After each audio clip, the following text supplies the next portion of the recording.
this stupid nonsense I'm dealing with. Um, Basically, there's an app, that everyone's supposed to use that keeps them safe, right? But like you were just talking with the Army, you can't get people to do what's in their best interest. You can lead a horse to water, but you can't make it drink. The old saying. So basically, the compliance, you have 100 people, say, only about 15 to 25 of them are actually logging into the app when they're supposed to. Okay. And it's like, and we're like, well, this is mandated. You have to do this. And those compliance numbers are awful. So we went up to the top who mandated it for everyone. And we were like, hey, time to crack some skulls, because this is a management issue at this point. So skulls are starting to be cracked, right? And the management's coming down to the people and they're being like, hey, you got to log on to this app. Here are your numbers. You had 752 incidents over the past, year, and you logged in a total of like, 28% of the time. So what do you think, Josh, those people's response to their manager is? Nothing. They were probably, okay, great, got it. No, their response is, well, the app is broken. Oh, I log in all Lord. the time. So I get these emails like, hey, I think your app's broken because this person's saying they log in all the time. So I bring receipts and I'm just like, well, here's what the here's what the report shows and here's what the compliance report shows. And these two things aren't matching up. So you got to be political about that, right? And it's like, okay, Yeah. so look, I will check and see if there's a problem on our end, which I know there's not, but I will check and see. In the meantime, I'm having, some other people give this certain person a call to break it down Barney style to them. This is how you do it. So here's what's going to happen. Now that skulls are being cracked, I'm going to be dealing with at least one of these a day for the next 6 months saying, oh, well, the app's broken. It's not my fault. No way it could be my fault. Yeah. I love it. It's just like, man, you cannot get away from it. We Nope. used to say, well, soldiers, it's army. No, man, it's just people, bro. It's just people. Yeah, for sure. It's definitely people. I mean, we had that, for a while. People would, it's like, hey, when did you get to work? Oh, I got to work at this time. Oh, well, the badge reader says different. And we had that problem. At a previous job, people would be like, hey, what are you putting on your time card? Oh, well, I work from this time to this time. It's like, okay. And you go to the IT guys and you're like, hey, give me the log on times for this user. And this person hadn't logged on to their remote worker from home. They haven't logged on to their computer in 2 days, right? And it's, yeah, man, it's But you crazy. remember the unit we were in together, right?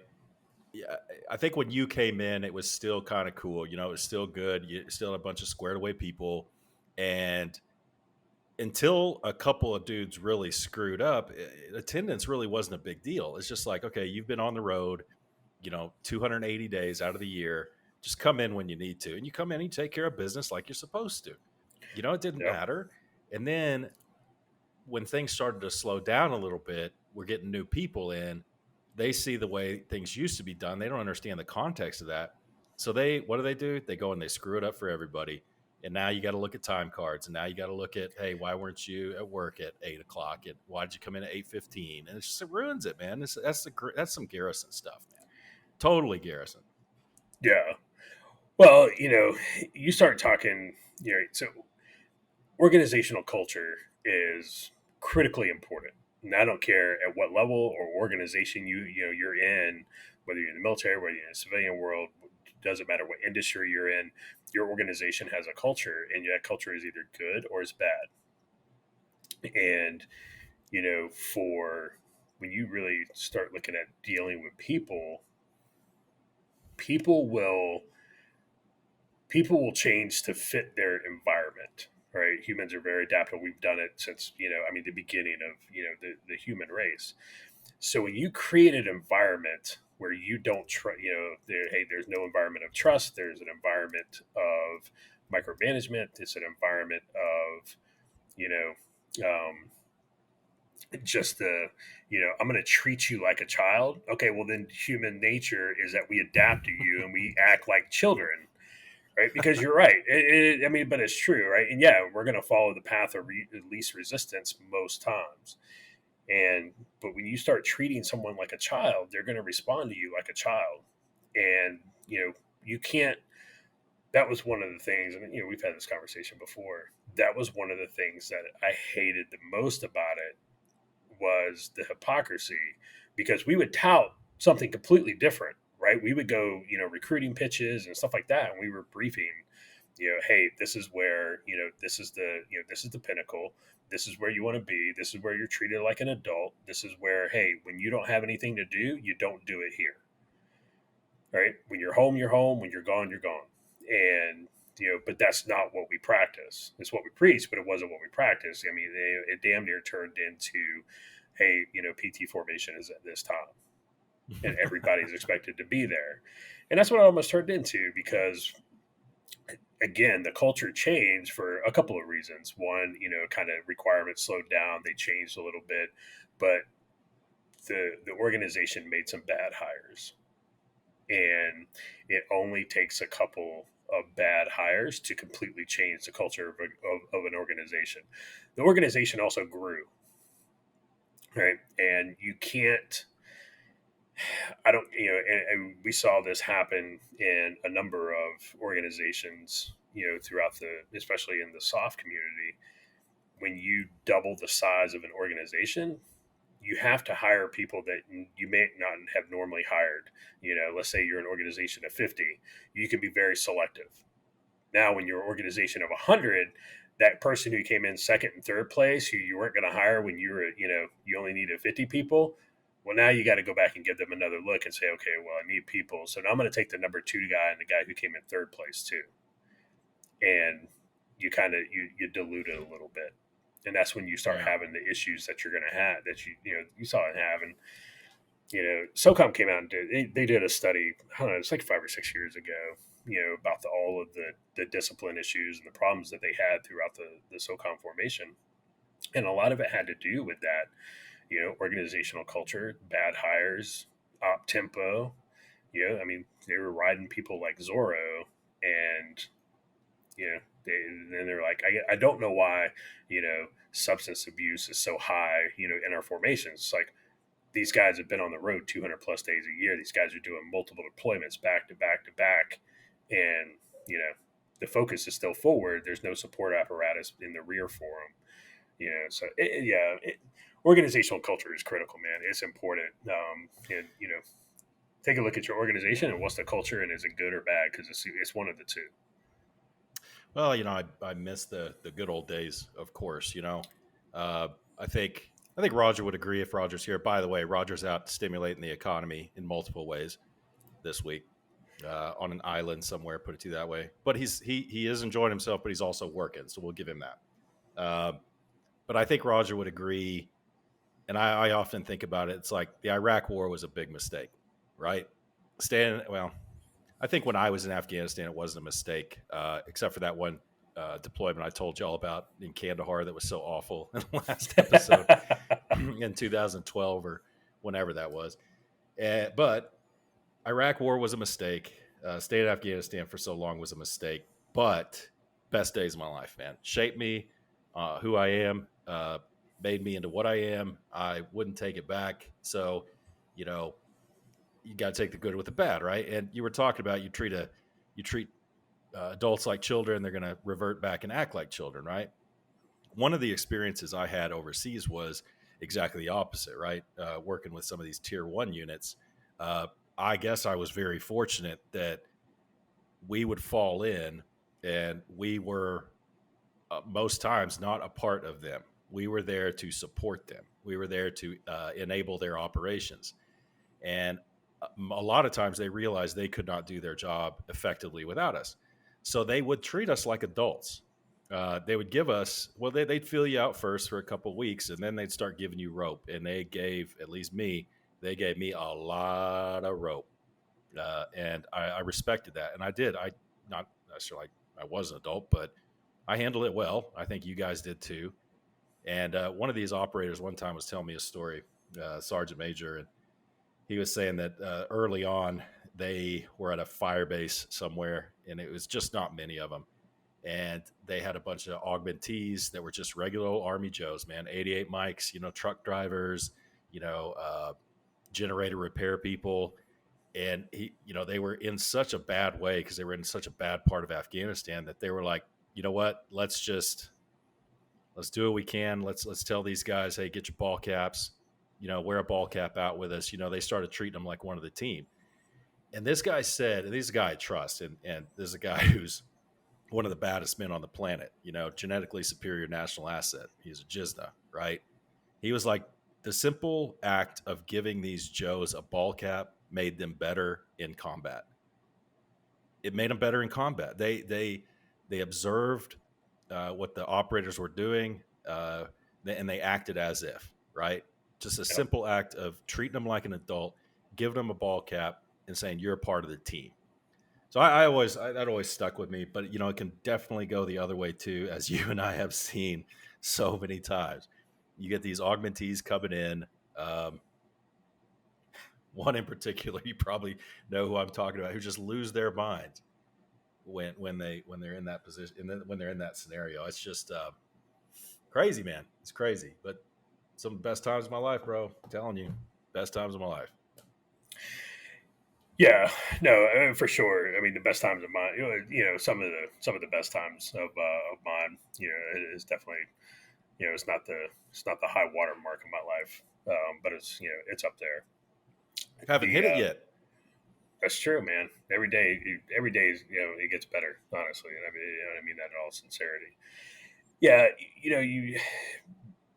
I always question it. I question it from the very beginning. Especially with you would, because it was like, okay, you're an adult now. You're 18 years old. You're an adult. You're in the United States military, and we're going to give you a security clearance, and you access some of our most sensitive information. We're going to give you access and training on weapons platforms, various weapons platforms, whole nine yards. We're going to put you in charge of people, and you're going to be in charge of taking care of another human being, right? You're going to make sure that Joe's doing what he needs to do, and make sure that he's taken care of, and make sure his family's taken care of. They got problems, you got to fix them, stuff like that. I mean, it's like, hey, can I go to the gym for PT today? No. Well, why not? Because I don't trust you. You're like, wait, what? You don't trust me? Well, why did you give me all these things? Why did you give me access to secrets and weapons and explosives, and and why do you put me in charge of other people and their well-being? You trust me to do all that, but you don't trust me to go to the gym because you think I'm going to go sham. And maybe you're right. Every once in a while, it's like I go back to the barracks and go back to bed or something like that. But so, but again, you treat people like an adult, and I've always been a big fan of. That was why I enjoyed the lifestyle and the culture of the organizations that we were in, because it truly allowed you, hey man, you don't have to worry about me. Just give me your, you look at the commander, you're like, give me your intent and I will go execute. And I will execute, legally, ethically, and morally. And legally is, legally it depends on which law you're asked, right? But I will go execute. And you had that autonomy because you were trusted. You had been, through an assessment selection, you were vetted, and it was like, hey, that's a solid guy, and he's going to go do what he needs to do. And at the end of the day, so I would say for anybody listening that's still in, or somebody who's interested in seeking out that that type of life, hit us up and let us know. We'll kind of help you out, figuring out what it is you want to do. But the big army, the big military, is just it's not a place for that anymore. I don't know if you saw the video, the two GOs that were talking, and the subject of all the mold in the barracks came up, right? And we've all seen it over social media, and it's not something that happened in the last couple of weeks. Like, this has been happening for years and years. When I was in Alaska, the barracks that our guys lived in, on the second and third floor, the first floor was all the cav troops. Sewage backed up through the water fountains in that building. All right, this building, they uncondemned it to put us in there when they stood up the Stryker Brigade in Alaska. All right, so you keep that in mind. Well, these GOs are sitting up there talking, and one of these GOs made the comment, no, our soldiers don't have a mold problem in the barracks. They have a discipline problem. right? Because apparently, according to him, these soldiers are not keeping their barracks clean. It's like, hey, man, so check this out. Yeah, there's some general cleanliness. We're not talking about like the seal on your refrigerator in your room, or we're not talking about Fruit Loops or Power Bar crumbs on the floor. Like there's mold in the ventilation system of your barracks. That's not something that Joe should have to continuously clean off, right? Because that's indicative of a larger problem. And it's not a discipline issue. Like there's an issue with the facility. And if you think that, that you think that mold that he cleans off the vents, you think that cleans off the mold that's inside the HVAC system, you think it gets it all out because Joe cleaned off his vents? No, it doesn't. That problem's still there, and you have these soldiers that are living in these barracks in substandard conditions, even for the army, even by army standards, and they're breathing in this mold, which is in the HVAC system, day in and day out. And your answer is, well, they have a discipline problem.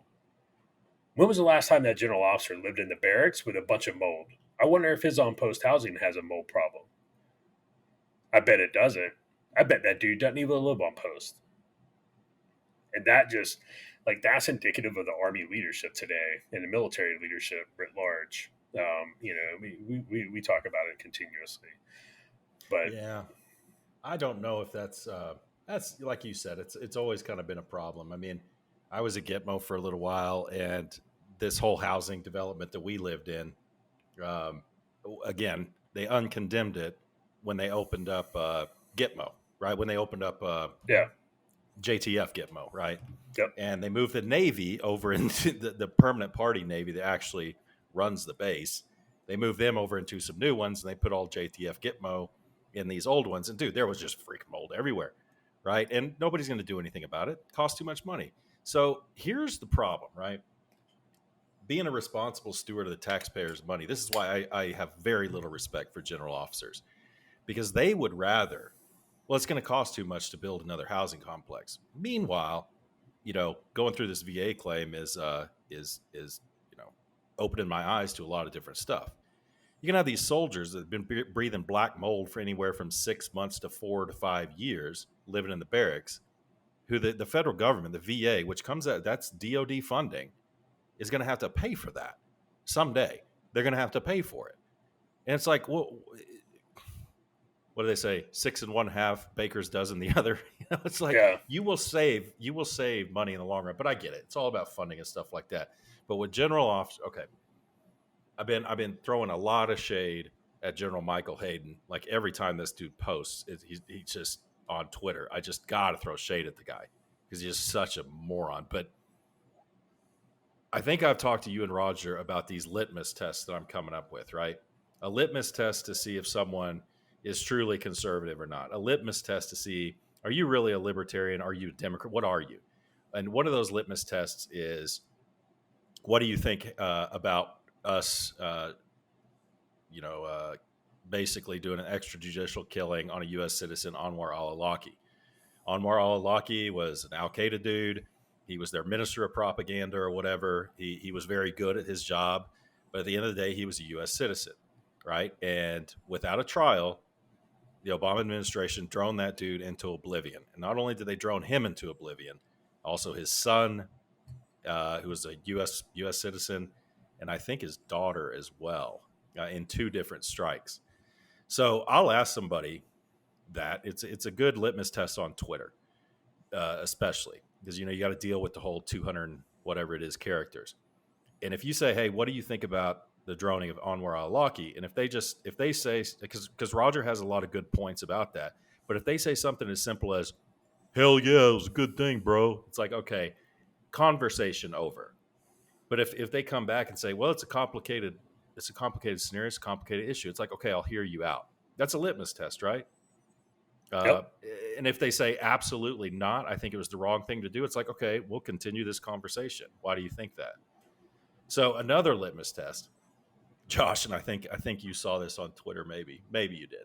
Well, he posted it from Culper's Canteen Cup. It's this video, Colorado on Highway 85, uh, moving south on Highway 85 between, I believe, somewhere, whatever. I think it's south of Colorado Springs, and it's a train. It's a video of a train carrying just a ton of armor. Like, I'm looking at Bradley's, I'm looking at all this stuff, Yeah, I and saw that. this guy says, uh, Colorado Highway 85 just 2 days ago, and it's a long train, right? What is the U.S. government preparing for? What is going on? This is Colorado. This is on Highway 85. What the heck is going on, man? I've driven this highway every day for the last 2 years. I've never seen this. What the heck? Holy smokes, kids. It's still going. Go. Wow. Oh my gosh, that's crazy. And okay, so I said, this is another handy litmus test to determine the IQ/awareness level of those who comment/post. Josh, do you want to tell the world what's going on with that kind of stuff when you see a train like that, especially from Colorado, heading kind of south from Colorado Springs? Maybe I'm looking for 85 here, but I guarantee Highway 85 veers to where it's traveling east and west. That thing is probably going to turn west. Yeah, and where's it going? it's going to Fort Irwin. It's going to the National Training National Center. Training Center. Yeah. Hey, people, do people know what is in Colorado? What Army units are in Colorado at Fort Carson? Like, it happens to be, I don't know, some mechanized infantry. There happens to be an infantry division, and a bunch of cav at Fort Carson. Guess what they have? They have tanks. They have Bradleys. It's and they are more than likely going to NTC because hey man, when armor units are not at war, when they are not deployed, you know what they do? Those dudes are in the motor pool or they are at NTC driving across the National Training Center trying not to run over the endangered tortoise. All right. Yeah. I mean, that's what you do. And hey, if you're a light infantry or you're airborne infantry, if you're 3rd Infantry Division, guess what you're doing when you're not at war? You're probably doing rotations in and out of JRTC, out of Fort Polk, Louisiana. All right, you're sitting in the palmettos, sweating, and 90% humidity, feeling sorry for yourself, getting that monkey butt, getting that monkey butt. I saw that. People. Those are the same people who are like, oh, Jade Helm. That's Obama. Yeah, Jade Helm. Yeah. That's the one. Yeah, they're like, Obama's going to take over America, and he's going to have the military disarm everybody. He's starting with Texas. This Jade Helm, it's a front for the invasion and confiscation of firearms. You're like, hey man, I have my gripes with Obama, right? I have my axes to grind with him, but that's not what that is, bro. Like, this ain't it. It ain't. Yeah. Here's another litmus test for you. How about this? And this is one. Roger's not here, so we get to have a conversation with Adam and knowing how he vehemently feels about it. Civilian casualties in a war zone. All right. I was trying to get to that next. Yeah, sorry. I didn't mean to jump the gun. But civilian casualties in a war zone. At what point do you kind of say, okay, do we continue an offensive? Do we not continue on offensive? Do we prioritize civcas over adversary? Closing with and destroying our enemy. Kind of how do you the philosophical kind of question. How do you balance the two? Do you balance the two? What do you think? And you know what I'm talking about.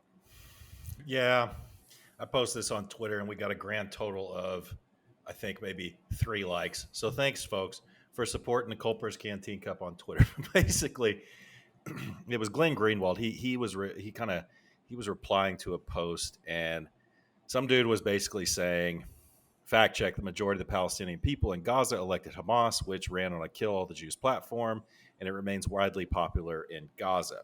Now, we're gonna deconstruct this because there's a reader's context down here that says, now y'all stick with us here. Stick with us, okay? A reader's context said nearly half of Palestinians are under 18 and were all either not alive in 2006 or could not vote. Now, there's some problems with that context statement, number one. And I actually heard this today, that, you've been hearing a lot of talk over the past, since this attack happened, from AOC, so on and so forth, that said half of the population of Gaza is under 18. And some of those figures are over half. Do you know who keeps those figures? Do you know where those figures come from? They come from Hamas. They Yeah, come from the Hamas Ministry of Health. And it's like, okay, so there's your first problem with that. So, secondly, the second problem with that context statement is or could not vote. Okay, well, voting is kind of iffy in that part of the world, especially when you're dealing with Hamas, Hezbollah, so Palestinian Authority or Islamic Jihad. So Glenn Greenwald, and this is what I want to talk to you about. This is what Josh and I want to talk to you about. Is Glenn Greenwald replied, the attempt to destroy the concept of civilian with this rotted rationale, all citizens are responsible for their leaders' violence, is dangerous and vile. This was bin Laden's defense of 9/11 and Hamas's on Saturday. It applies more to a democracy, US, UK, than Gaza. So I find it interesting in this entire conversation. I want to talk this through with you, Josh, because part of me thinks that or feels that, oh, this sounds awful, that bin Laden kind of has a point, right? It's like, you elected these leaders. The US citizenry elected these leaders. Maybe you should be punished for that, right? I'm not saying I agree with him. I'm just saying, well, there's a logical point there. Okay. The problem comes in with, I'm sure we'll get to discuss this. I've got it all pulled up here. The problem with that is this little thing from, what year was it? This little thing from 1929, 1949, called the Geneva Conventions, and which sprouted from the Hague Conventions, which technically we all agreed on. Even Palestine, Josh, even Palestine signed on to the Geneva Convention. So, what are your thoughts on what Glenn Greenwald said?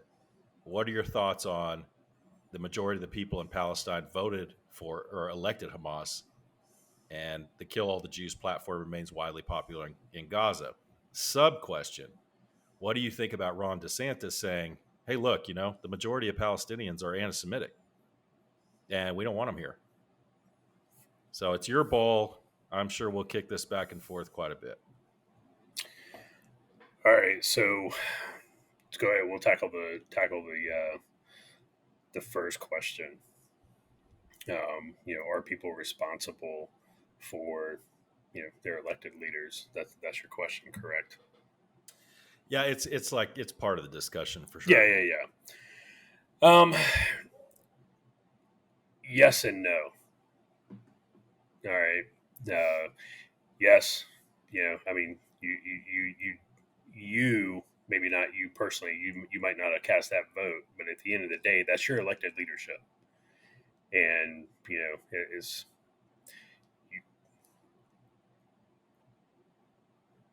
You are representing you're an American. That's your elected leadership, and either you get behind them or you don't. Doesn't really matter, because at the end of the day, the world doesn't view it. A lot of people in the world don't view you as separate from your elected officials, right? When you travel the globe as an American, and I have, and a lot of our listeners have traveled the globe under a number of presidents, and we fielded questions, various questions of, well, why did y'all do this? Why did y'all do that?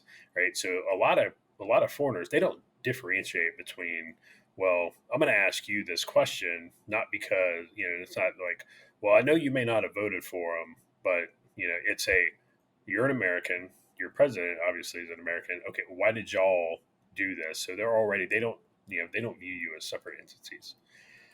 Are you responsible? Yeah, no, because your perception is reality, and their perception is your reality, whether you want it, whether that's true or not.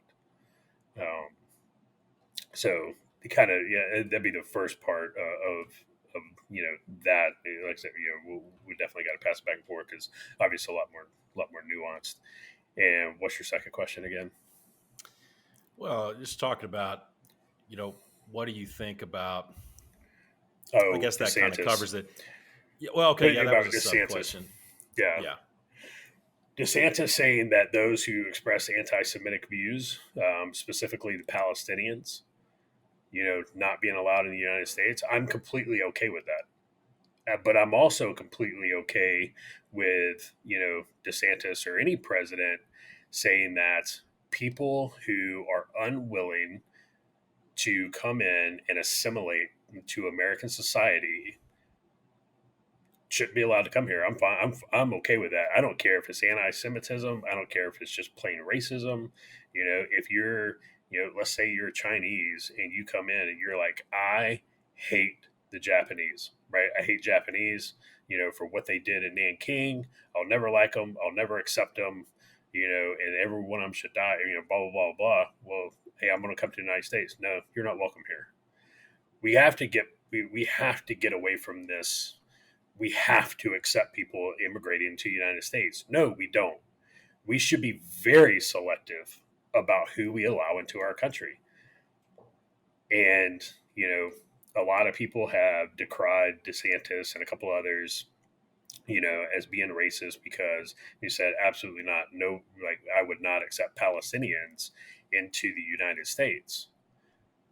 And, people, oh my God, it's racist. Okay, well, Egypt won't accept them. Jordan won't accept them. Syria won't accept them. Are they racist too, or do they know something we don't? Or are they on? Are they looking at that? And when you say Palestine, Palestine signed the Geneva Convention. I'm not aware of Palestine ever being a formal country, and so Palestine signed the Geneva. Okay, what does that mean? Was that the PLO that signed it? Did Yasser Arafat sign it?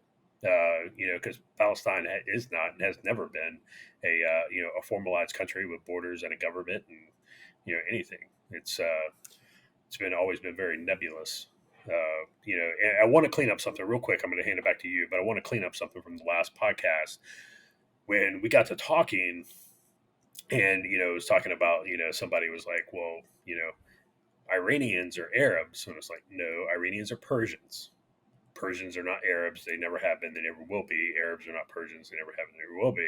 And we said that Palestinians are not Arab. So I want to define that and walk that back a little bit. The original Palestinians were not Arab. The Philistines were not Arab. They were European. They came from Southern Europe. They came from Greece, Crete, the islands. You go back, and I went back and I read up on it a little bit, and it's even Ramses. When Ramses was pharaoh, he talked about this great battle with the northern islands, and these people after the battle went on and moved to the east through the Sinai into at the time Canaan, and they were the Philistines. So the original Philistines, which people, want to say, well, the Palestinians were there first. Okay, well, they weren't Palestinians, they were Philistines. They weren't Arab.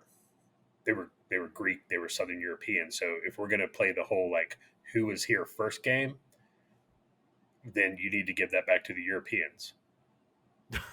Right? If we're gonna do that, the decolonization, as they're calling it, which is, basically a new word for genocide, right? So I just wanted to clarify that the Palestinians now are Arabs, but they weren't there until thousands of years later, right? I mean, Islam didn't come along until the 7th century, and that's about when they were the Jewish people were occupying the land that is now Israel 1300 years before the first Arabs actually showed up. So, little history lesson. I wanted to clean that up from the last episode before somebody come at us with that.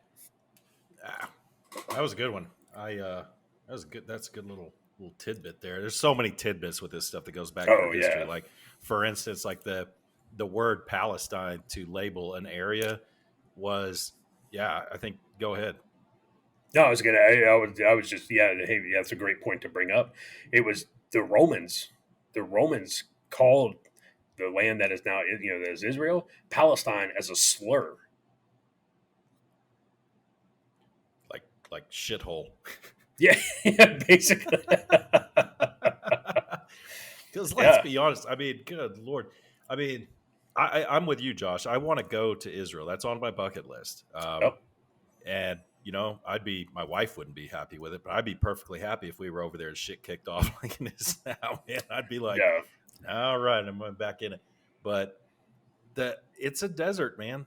It's a desert. It's a very inhospitable place, and that's where, when you read the stories in the Bible about Jesus, and the Sea of Galilee and all this stuff, it's not like the most scenic of areas in the world, uh, by the modern lens, anyway. I mean, there are parts of Afghanistan that are just so stark, and I find it beautiful. Parts of Nevada, they're stark. I find it beautiful, but it is a very inhospitable place. But I want to get back to a couple of things with the Geneva Convention real quick. So, with all of these calls by, the squad and Ta-Nehisi Coates and all this stuff about, well, there needs to be a ceasefire. Israel needs to, you know, not be indiscriminate. They need to take care of the civilians. There's never one mention of hostages, not one. And there are nigh 200 hostages, 199, the last count. There's probably more. So let's just be real clear. Article 34 of the Geneva Conventions of 1945 is very, very clear.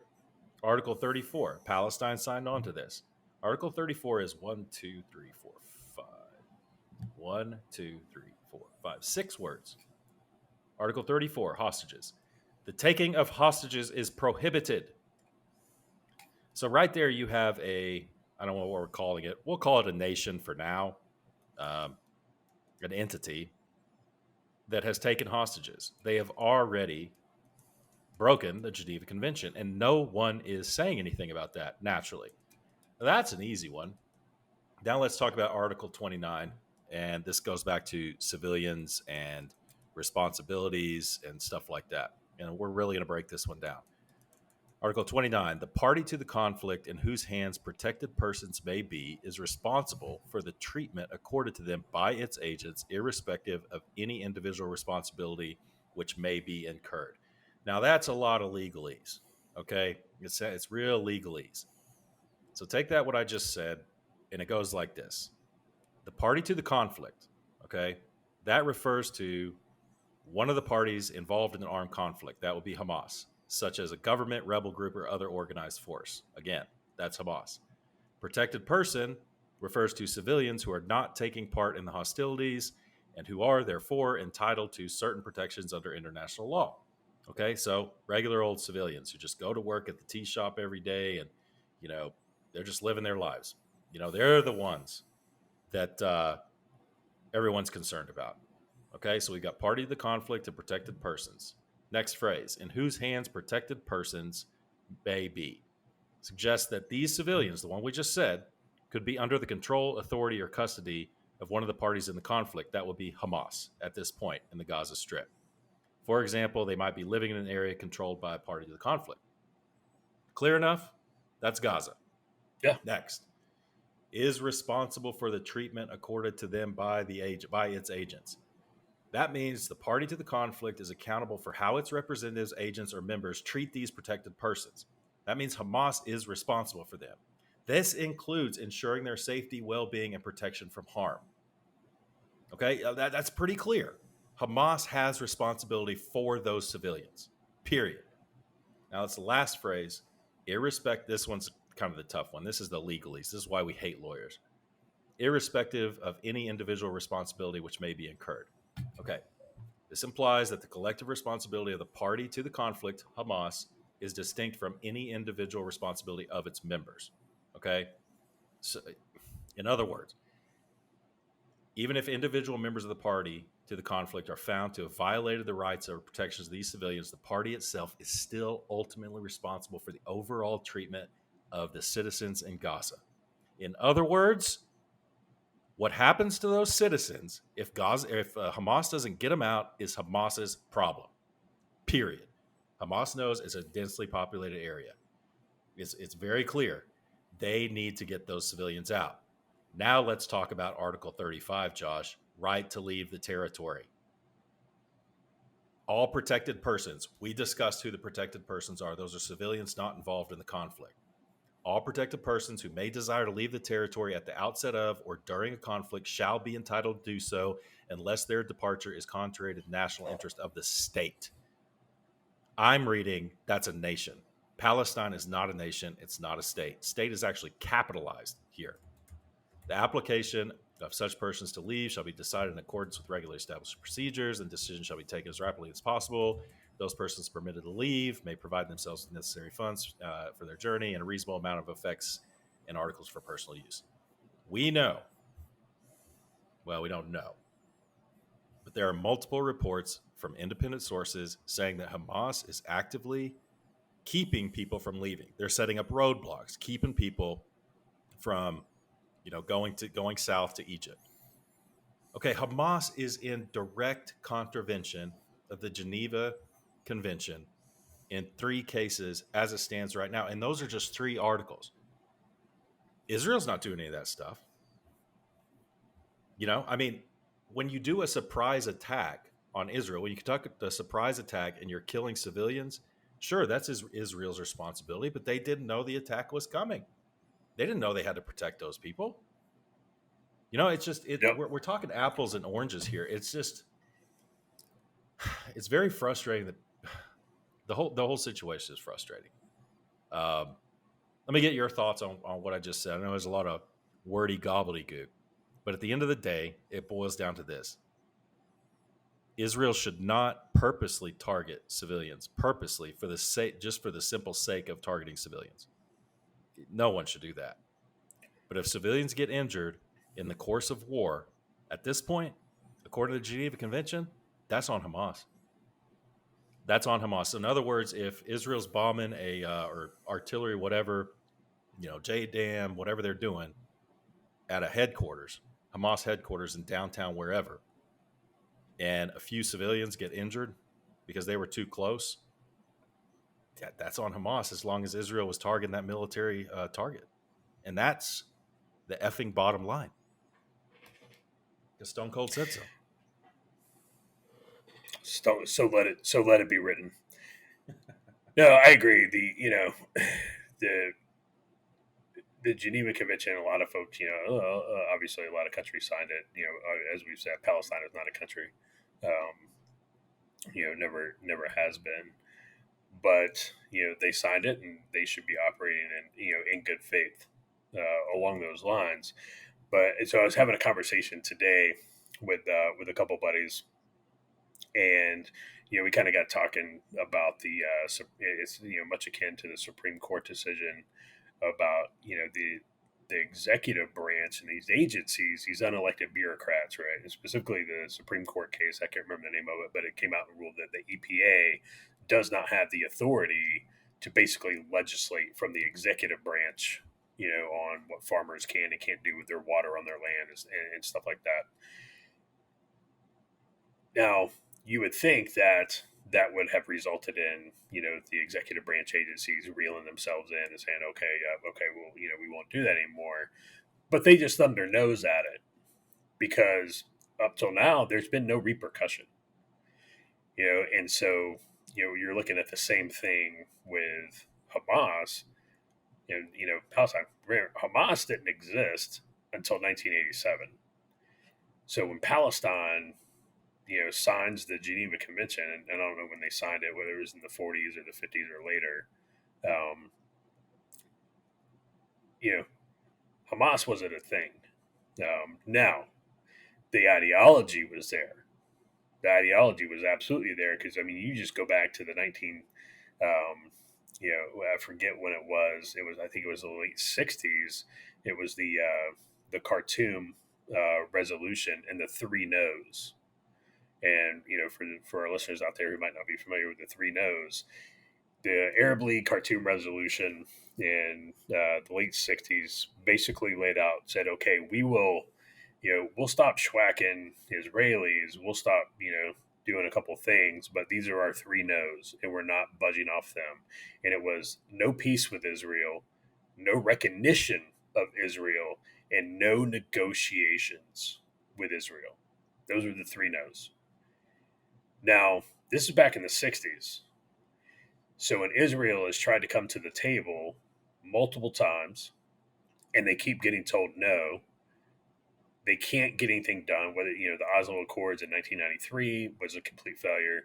Even though Yitzhak Rabin and Yasser Arafat shook hands, and Yasser Arafat wasn't a terrorist anymore because he had lunch with Bill and Hillary, and the United States was not going to negotiate with terrorists. And then later on, the Geneva Convention. That document is, it's like the Supreme Court decision on, against the EPA. It's only as good as the people that are willing to honor it. And everybody can sign the Geneva Convention, but if you're not going to honor it, then but there's no repercussion, right? And that's where it comes in. It's like there has to be repercussion from negative behavior, and up until this point, there's been generally no negative repercussion, by and large, not at scale, right? Because it's always Hamas will launch rockets out of Gaza, into Israel, whether it's into the west, around the West Bank, or generally toward Tel Aviv. And Israel is generally, has to be constrained by the rest of the world. They'll launch some rockets back, and that's it, right? And then, around and around we go. When there's no repercussion, at scale, then that behavior continues. And what we're seeing now, and I fully support what Israel's doing, 100%. Is Israel has decided that we are done. We are done with this. They had the worst day, the largest loss of Jewish life since the Holocaust, from a group of people who they basically, walked away from in 2005, 2006, when they turned Gaza completely over to them.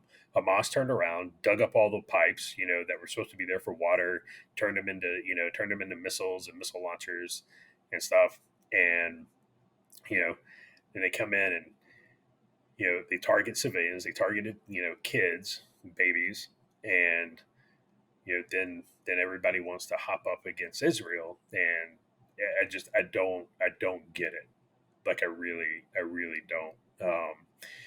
And I agree. No civilian, you should never ever, nobody, us, whatever country, you pick, throw one up there, should ever intentionally target civilians. But civilian casualties that's part of war. It has been since the dawn of time. It will continue to be until the end of time. All right, you try and minimize civilian casualties as much as possible. It's not something you want.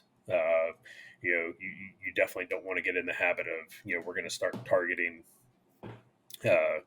civilians. And I don't think Israel is, but like you said, Hamas won't let civilians leave. They won't evacuate them out of Gaza. And so, I mean, at the end of the day, that blood is on their hands. And, Israel is going to have to do, what it needs to do. They are going to launch a ground invasion of Gaza. One side note here, and I'll hand it back to you, is I think Biden's presence in Israel, him headed to Israel, I think the U.S. Central Command commander, Kurilla, I think his presence, Blinken's presence, to include, Schumer was there, Mitt Romney was there, the whole cast and crew, they are actually impeding Israel's efforts, because they are trying to talk Israel out of launching a ground offensive into the Gaza Strip.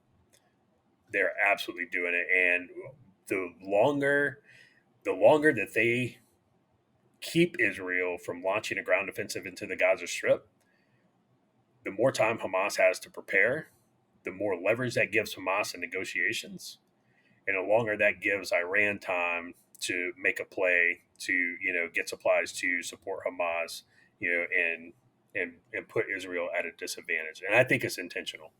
All right, I think we're in Obama's third term. We kind of talked about this, and I'm going to hand it back to you after this comment. But Obama moved us away from Saudi Arabia. All right, he moved us toward Iran with the nuclear deal, releasing of funds, everything. Trump moved us back closer to Saudi Arabia with the Abraham Accords. We were on the verge of that. And then Biden came in and has, largely tried to undo the Abraham Accords as much as he can, and has pivoted us back to Iran. I truly believe we're in Obama's third term now. Especially foreign policy wise. But though, as at the end of the day, are those civilians in the Gaza Strip, are they getting what they deserve? Because 40% or whatever you want to believe the election results are in 2006, coming up on 17 years ago. Do you think they're getting, quote unquote, getting what they deserve? I don't think it's deserves got nothing to do with it, Josh. I think it's a comeuppance that they may not necessarily deserve, but you reap what you sow, kind of thing. And it's just like, and that could be equally applied to Americans, Russians, Chinese, whatever. When you get what's coming, and it doesn't mean you deserve it, it's just what's coming. You went down this road, now you're going to reap the whirlwind. I think it's sad, but I do think it's nature, and I think it's cyclical, and I think this stuff happens. Did every single were there innocent lives in Jericho, quote unquote, when they blew the horns and took that, in Sodom and Gomorrah? I mean, poor Lot, he spent some time trying to find a good person. In that case, there were no righteous people in Sodom and Gomorrah. So boom, that came down. None. But are you telling me, like, you look at the Old Testament, are you telling me that, like, even the kids weren't righteous? It's like, No. it's just an interesting thing. It's like you may not be a believer or anything, but those stories in the Old Testament, they're there, right? And you can look at it as mythology or whatever, but there's truth in mythology. Okay, there's a little No. truth there.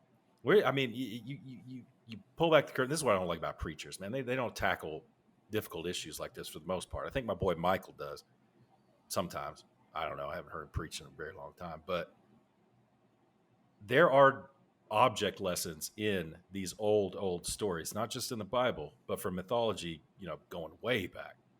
But anyway, okay, so Biden being over there, got a couple things I want to say. I think that there are multiple reasons they're over there. I don't think that they are purposely trying to sabotage Israel and get them to lose. I don't think that's it. I think it's a stall tactic, definitely, to keep them from going into Gaza. But I saw something interesting. It was an analysis of Israel shutting down the water and the electricity throughout Gaza, and you've seen that they've turned it back on, right? They've turned it back on in the south. What they did is they left it on. They left certain aspects of the infrastructure on in the south and turned it off in the north, because apparently the majority of the tunnels and everything and all of Hamas's infrastructure is in the north. So Hamas and those tunnels down there, they have their own independent generators and stuff like that, where they still have electricity, they still have water, right? So everyone else, I think this is a genius move if it really went down like this. You shut it all down. At the very least, even if they didn't leave it on in the south, people are going to move south to try to get to that Rafah crossing into Egypt. All right, the regular people who need water, who need electricity, are going to move south. Meanwhile, Hamas is going to stay in place up north because they still got their electricity and water, right? So now they've turned it back on in the south, but not necessarily the north. Okay, so that is a very genius way of moving civilians out. I think that's a brilliant thing. I agree. But yeah, Blinken being there, Biden being there, Carrillo, which I knew him as Lieutenant Colonel Carrillo. That's how old we're getting.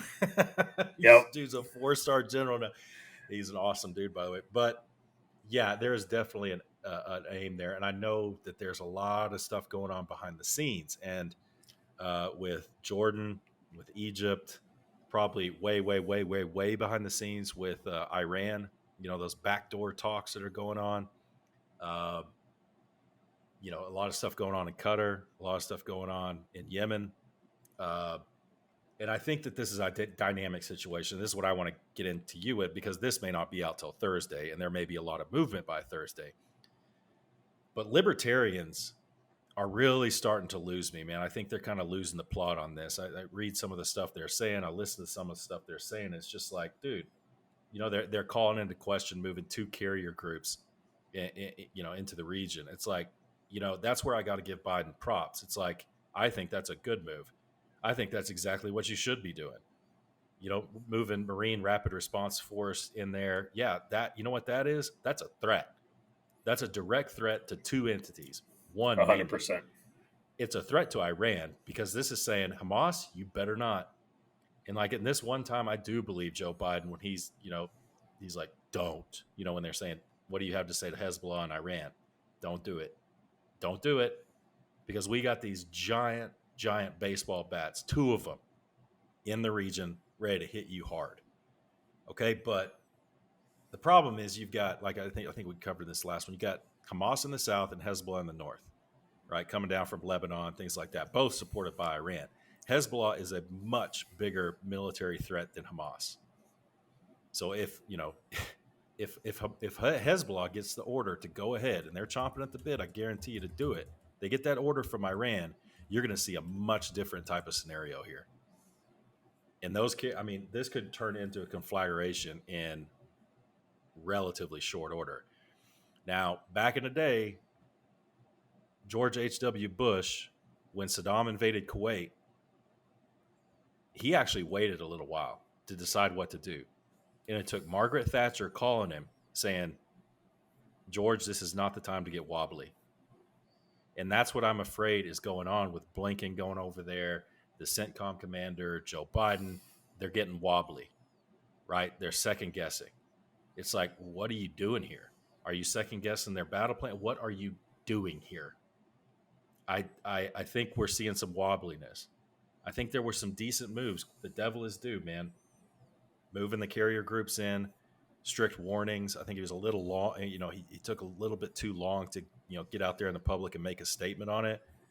But I mean, this could really turn into a regional conflict in very short order, because if Hezbollah comes across full force and Hamas goes out and does whatever they can, kamikaze style, Israel is not going to experience another Holocaust. They're not going to do it. They will go down in a ball of fire before they let that happen. So look what happened on the Masada. Look that up on Wikipedia. So you could see, they say a nuclear exchange, but like, who's going to be exchanging? Israel's the only party in this that has a nuke that we know of, and delivery system capable of putting one into Tehran. So it's like, this could turn into something. And I hope by the time, Thursday rolls around, so Joe Biden's going there on Wednesday, you can guarantee there will be no ground incursion into Gaza on Wednesday or probably Thursday, right? But Yeah. is Hezbollah ballsy enough to make a move while the president of the United States is on the ground in Tel Aviv or wherever he's going to be? Dude, because that would be ballsy, dude. That would be gangster. I would have to give him that, dude. That'd be a little gangster to make a move while the president's in town. Woo! It would definitely be gangster, but do I think they would do it? Yeah. What better recruiting ad could you come up with than come join the group that just went after the president of the United States, the most powerful man in the free world? Like, we are the team that you want to be on now, right? I mean, they'd be the ISIS of 2014. They would be the Al Qaeda of 2001. Al Qaeda, when they bombed the USS Cole, the embassy bombings in Kenya and Tanzania. Do I believe Hezbollah has the stones to do it? Yeah. Do I believe they're willing to do it? Yeah. At the end of the, I guess the question is, will Iran let them do it, right? Because that order will come from Iran. yeah, 100%. I don't know, because here's the thing, and I had this conversation before, and you look at Iran, you look at Russia, North Korea, even Xi Jinping. These guys aren't stupid. They are not dumb. People you can say KJU in North Korea is he's crazy, he's stupid. The guy's not. All right. I think his sister's a lot smarter than he is, but the guy's not stupid, and the party behind him, the committee, same in Iran. They're going to take a look at that, and they know where that threshold is. They're going to go right up to it. They're going to push on it until it starts to splinter a little bit. Then they're going to back off of it, because Iran knows that if they unleash Hezbollah in its full force, they unleash, basically, you take a look, some of the Shia militia groups that they had in Syria and they northern Syria have packed up in eastern northern Syria. They packed up and they moved west toward the Golan Heights, which Israel took from Syria in the 6 Day War, when Israel whipped everybody's ass in 6 days. And you know, I think if Iran was to completely unleash them, I think Iran knows that that's going to be a wrap. That's going to be it. Because Israel has, when you break down into, you break it down into targeting, right? Is your adversary going to, attack you, or are they going to make a move against you? You break it down into 3 buckets: capability, intent, and targeting. Do they have the capability to do it? Does Israel have the capability to, hit Iran kinetically? Yes, they absolutely do. They've proven that. Do they have the intent? Absolutely, because Israel has said, and even if they have to do it unilaterally, they will not allow Iran to have a nuclear weapon. Period. They absolutely will not do it. And then the targeting, have they historically targeted them in the past? Yes, absolutely. So, and I think it's the same thing with like Kim Jong Un. Kim Jong Un knows that if he lays a nuclear ICBM on Tokyo, or into South Korea, he knows that's a wrap. The rest of the world's weight will come down upon him. China will just kind of be like, "Hey, man, don't come north of the Yalu River. We're good. Do what you need to do." And so, I think Iran's the same. I think Iran knows where that line is. I think they are going to push it as far as they can. But I don't know that they're going to unleash Hezbollah on the president of the United States. I don't think they're going to give them that, because I think they know if they were successful, right, what that would mean. Because everybody would know Hezbollah did it, and everybody would know who gave that order, and the rest of the world at that point would come down on them. And I don't see it. And Lebanon is also in. Lebanon kind of gets a little bit of a vote too, because the Lebanese government is constraining Hezbollah as much as they can, because Lebanon's already had a civil war. They don't want another one, and they know that their economy can't withstand it. You take a look at the Lebanese economy, and it's really bad. Like it is really, really bad. It's been years and years and years of mismanagement, years of spending money they didn't have, and it is in shambles. I got to go to Beirut a couple times, here in the last 6-7 years, and man, it's a gorgeous city, but you can feel the poverty there. Even on the Christian side of Beirut, you can feel the poverty is. They're in a bad place, and they know that if they were to unleash Hezbollah, Hezbollah was to go to guns with Israel. It's on a pretty large front. Israel's going to come into Lebanon, and Lebanon cannot stop them. Their military cannot stop the Israeli military, and I think you're going to see a civil war in Lebanon if they do that, because they don't have the money to pay for it. Apparently, we have the money to fight 2 wars, according to Janet Yellen. But Lebanon does not have the money to fight Israel, because Israel would destroy what is left of their infrastructure. I don't think people know how good the Israeli military is when they matched up against the Syrians and even the Egyptians and the Lebanese. I don't see them going to guns with Jordan. We're too close with Jordan in Israel and Jordan, and King Abdullah in Jordan. Like that guy's legit. He understands the deal. He's not going to go to guns with Israel, by and large. But that guy's a badass in his own right. Yeah, that guy literally bombed ISIS like himself. He Yeah. went up in planes and in bombers and actually bombed ISIS. You remember when they burned that when they Jordanian burned his pilot pilot alive? alive. Yeah. And that dude, that And dude that led dude the, went up and dropped bombs. yeah, that guy's a badass in his own right, and you go back and you look at Bibi Netanyahu, like, I'd be curious, I would love to have a conversation with that guy and be like, hey man, how many people have you killed? Like, legit killed. Like, like Because up he close and didn't he personal. do what was he on the raid on Entebbe, or was that his brother or something? I think The I think it was him. I'm not 100% sure. I know he was a badass in the Yom Kippur War, if I recall correctly. Uh, but yeah, man, BB man, well, he's cut some throats. if y'all You know, haven't read, and Josh, I can't think of the name of the operation, but if y'all haven't read the story about the raid on the Entebbe airfield in Uganda, right? Um, that is a very, very interesting story. That's when, like, dude, Israel's like they took no prisoners, man. I mean, because they're fighting for their survival. It's like you really want to yeah, back them into a corner again, because I think you said it last time, Josh. I mean, they are going to. There's going to be some ops going on in Qatar. You know what I'm saying, against those Hamas dudes, and there's a I'm reckoning coming.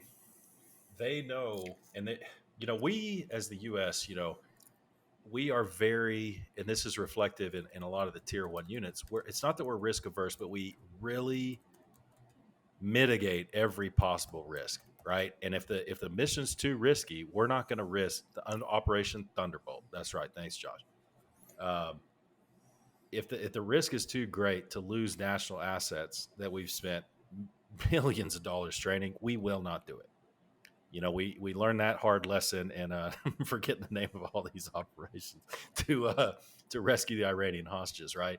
Well, Yeah, Desert oh, One. come on. That Desert Yeah, One. Desert One. Yeah, That wasn't the operation that name. was That the, was that just a was that location. was the landing site. Yeah, but Yeah, Israel's not like that. They're just like, there's hostages at the Entebbe airfield, and you know what? We may lose everyone, but this will show the world that this is what we're willing to do, and we'll do it again.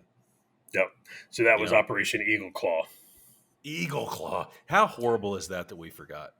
Yeah, I'm It's embarrassed. pathetic. It's I'm embarrassing. I'm absolutely embarrassed. I hope nobody out there You listens know, to this I want podcast. to. Damon Damon correctly pointed out that I think I said it. I said we haven't mentioned Trump once, in the last podcast. But Damon said no. Josh mentioned it when he was talking. Yep. What were you Yeah, talking about? You were talking about the Abraham Accords.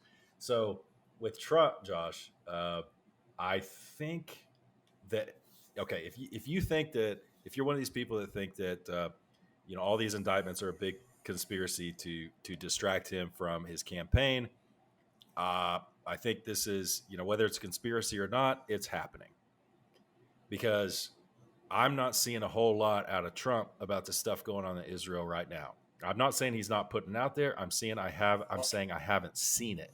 Okay. He's talking about his own indictments. He's talking about his gag order.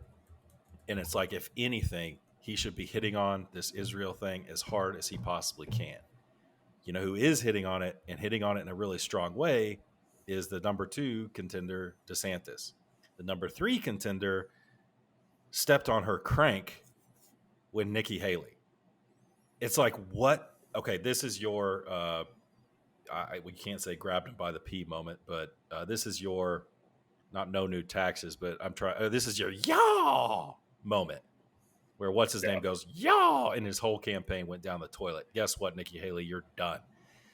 But my thing is that I'm not saying this is a turning point, because Roger would be just turning out. I guarantee Roger, from where he is now, is like cringing a little bit us talking about this. Like, I'm not saying this is a turning point. I'm just saying that maybe people are waking up. Maybe some people will wake up a little bit, be like, you know what? That DeSantis, I think I would like the way he's handling this, and Trump's not saying a word about it because he's too busy dealing with other stuff, and that's not going to stop. So maybe you've seen some rumblings out of Trump. I sure haven't. I haven't seen much. His freaking I haven't seen son-in-law's a lot. Jewish.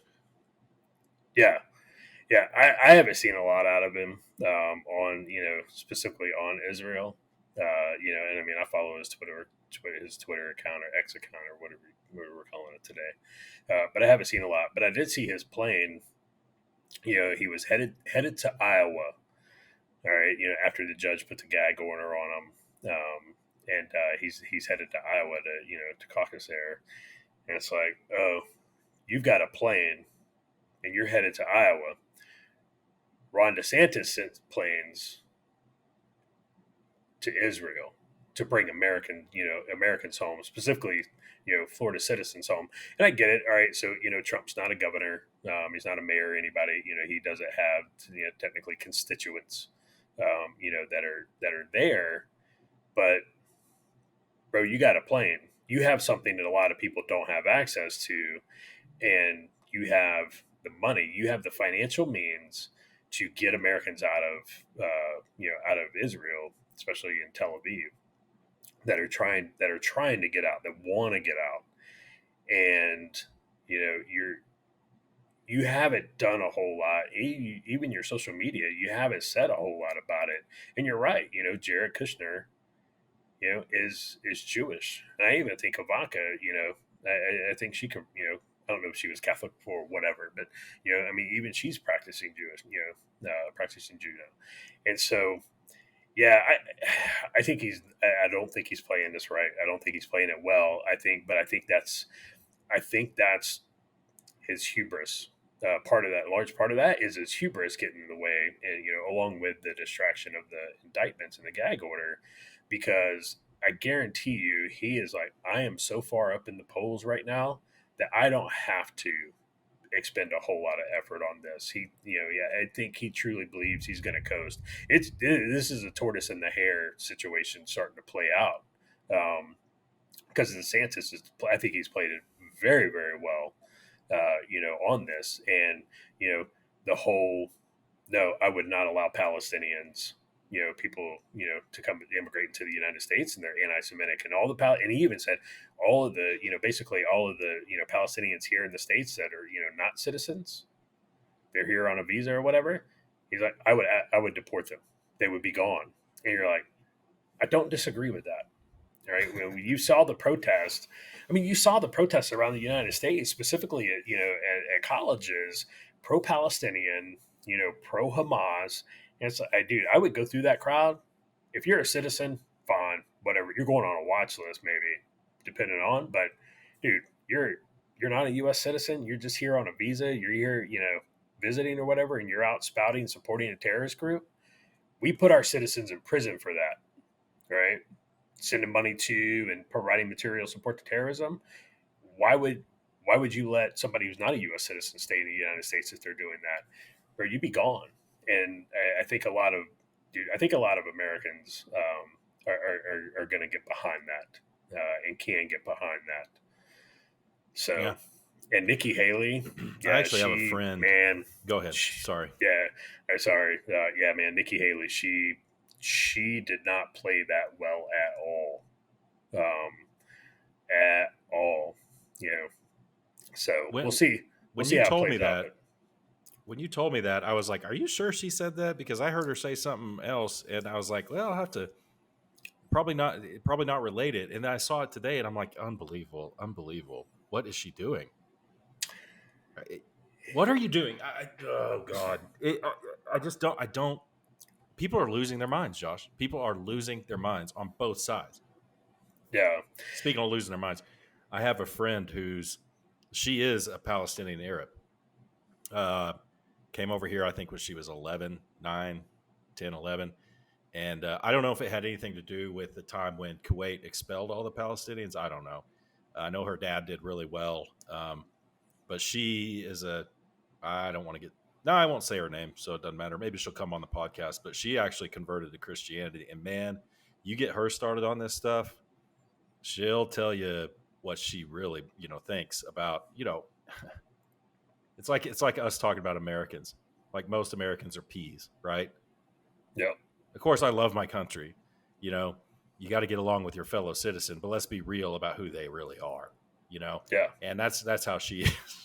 She gets real, son. I mean, it's brutal. So maybe we can get her on the podcast. I think she was on the Keep Your Powder Dry podcast recently. But one thing I want to say, and this is not name dropping, this is not clout chasing or anything, but I do know a couple of folks. You brought up a point. It reminded me of something. I do know a couple of folks who have Trump's ear. And he does listen to him on some things, or at least they have the ability to speak to him on some things. And I remember when we were pulling out of Afghanistan, and there were these organizations who were setting up pads out for American citizens. I remember Yep. telling them very specifically. I actually called him, got him on the phone. I was like, "You need to tell your boy to get in on this. This Yep. stuff that Tim Kennedy's doing and all these other organizations. He needs to get in on it because the best thing in the world. Think about the press on that. It's just it would be Yeah. unreal." And you know what he did? Nothing. Now I don't know if they passed it to him. It doesn't even matter. That should have occurred to him and his people, right? Yeah. And it's like, Yep. it's the same thing what you just said.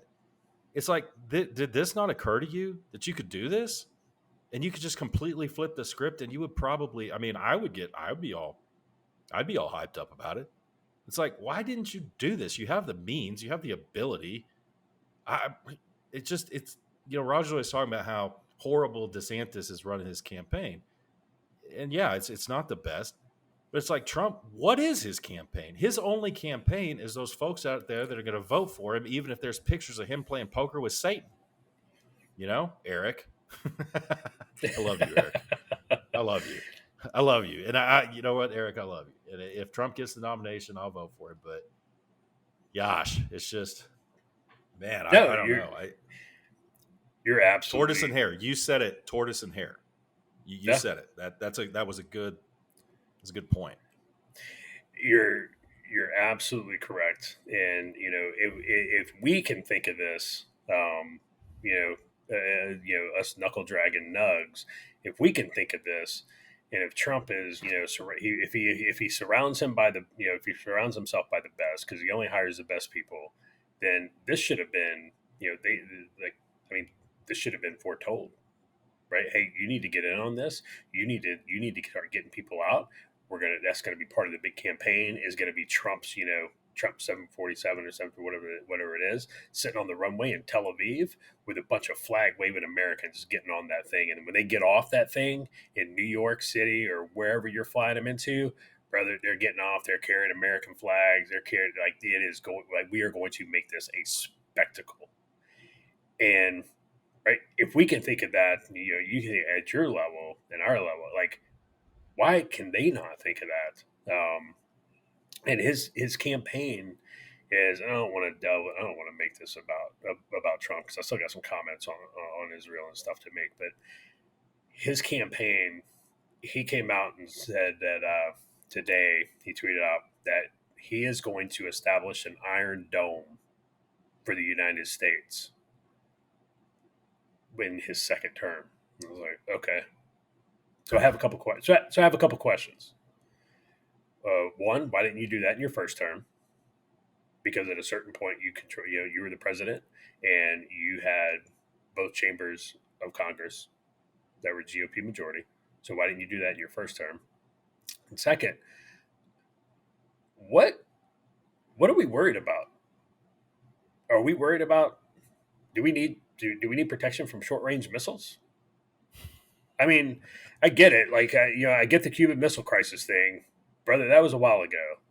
And I don't think Putin's got nuclear ICBMs sitting in Havana today. So what do your Iron Dome? And then he talked about how he was going to stop immigration and he was going to limit it, and it was almost verbatim what DeSantis had put out 3 days earlier. And so again, I go back. Well, why didn't you do that the first time? And two, DeSantis already said this. So where are you getting your talking points from? Why are you always trying to do and follow up on what DeSantis says? Like it doesn't make sense. If he was so good, and again, I like Trump in his first term. I really did. He did a lot of good stuff, especially foreign policy wise. The Abraham Accords and the judicial nominations are the two greatest achievements out of his term. The rest of it, meh. But it's like if your term was so good, then why do you constantly have to attack your opponents about how dumb they are, about how and make up these crazy nicknames for them? Just like, hey, this is my report card, match it. Let's see yours. You run on your own merit, and he can't do that because he knows, and the whole thing. COVID truly was the downfall of the Trump administration. Now, was COVID his fault? No, absolutely not. Was it how we responded to COVID his fault? Yes, absolutely, because that narrative came out of the federal government. It started with the federal government, and it trickled down to the states. Um, so yeah, I don't know what he's doing with his campaign. A bunch of people on Twitter, that are Trump supporters, a bunch of them are stupid because you ask them a genuine question. It's like, okay, what should the policy be on X? And they're like, MAGA. And you're like, okay, well that's not a policy. MAGA is not a policy, right? We need a little bit more granularity on that. You're like MAGA. You're like, okay, all right, guy, all right, thank you. Move it on. So one of the things in this, just in the news, Luke, the the U.S. embassy in Beirut right now, as we sit here and record this at 9:49 on Tuesday evening, the Eastern Standard Time. Eastern Standard Time. I was about to throw like hold on, let me give everybody the Zulu time. They are Lebanese police and military are having to keep a sizable mob in protest away from the United States Embassy in Beirut right now. They've deployed tear gas and it looks like somebody reading some stuff on rubber bullets and stuff. I will say, generally speaking, rubber bullets are are not generally used. Generally, they use real bullets. So keep an eye on it. I don't know how many embassies that'll be that have been potentially evacuated or overrun since Biden's been in office. But keep an eye on Lebanon, folks, because again, we're not done with that, especially depending upon what Hezbollah decides to do. So I'll throw it back over to you, man. You take take us where you want to. Well, I'm going to throw it right back to you because I'm like, and this is not a rhetorical question because we don't do rhetorical questions on this show, but so why the U.S. Embassy, Why the U.S. Embassy in Lebanon? I mean, are they that pissed about the carrier groups? Are they that pissed about Joe Biden and Anthony Blinken and General Kurilla coming over? It's just, it's not rhetorical. And maybe I'm asking you, too simple of a question for your big brain. But Josh, why the American Embassy? We haven't done anything yet. Oh no! See, they don't draw a distinction between us and Israel, right? For two reasons. One, they don't draw a distinction between us and Israel, and two, Israel doesn't have an embassy in Beirut, so the U.S. is the next best thing. But apparently, they are. It started shortly after the reports came out that Israel bombed a hospital in Gaza, and they're saying they're reporting like 500 dead, approximately 500 dead. Some video has come out after the fact. And it supposedly, again, I don't know, again, it's hard to parse through a lot of this stuff. There was a barrage of rockets launched out of Gaza, and a couple of those rockets, somebody somebody didn't mix the fertilizer correctly, and one of those things fell short onto a hospital in Gaza. Is what the video is stating, but it was shortly after that. Of course, Hamas said that saying the Israeli Air Force had specifically targeted the hospital, and Israel saying no, it was a rocket barrage. Basically, Gaza bombed Gaza with it, and so they said it was shortly after that the mob showed up at the U.S. Embassy in Beirut that's there now, and is lighting things on fire, throwing rocks, and beating up security guards and stuff. So, like you said, man, it's super dynamic and it's really hard to keep up with what's going on because things are moving so fast. And the amount of information, very little information is coming out of Gaza. A lot of information that's coming out of Israel is coming out from, the Israeli government. I haven't seen a whole lot of like independent press stuff coming out, quickly. Not I mean, Gaza. No, no, not out of Gaza. And you see it coming out of Israel, but it's like, okay, well, is that being censored in any way? What is it? And I'm okay with people questioning stuff. You should question everything. So I got no problem with people saying, well, I'm going to need some more fidelity on that. Well, It's fine. this is the tip of the iceberg with the hospital because I've been looking at that all day long. It came out first, and people were arguing. Was it a J dam? Was it this? Was it that? And both sides are blaming each other, right? And No, it, you know, I remember back in 2017, early 2017, over in Iraq or might have been Syria, uh, when all this stuff was coming out about the election and the Russian interference. Some dude said he was Air Force JTAC, really smart guy. He goes, "We live in a post-fact society, or we live in a post-fact culture now." I was like, "What does that mean? What does that mean?" And we're seeing it now because this point, it doesn't matter what the facts are behind that hospital getting hit. You are going to believe, or not you, but people are going to believe what their ideology tells them to believe. Those people, waving the Palestinian flags in New York City and Dearborn, Michigan, it doesn't matter if they were there and they saw it with their own eyes, the rocket veering off and hitting the hospital. Israel still did it. They sabotaged that rocket and they did it on purpose, and vice versa. You're not going to find a Jew alive who's not, well, maybe you would in the United States, but you're not going to find an Israeli alive that's going to say, oh, no, no, no, no way. There's no way we bombed that hospital. No way. So this is just the tip of the iceberg. Everything that happens in Gaza is going to be framed in two different ways for two different audiences. And you're not going to sway anybody one way or the other.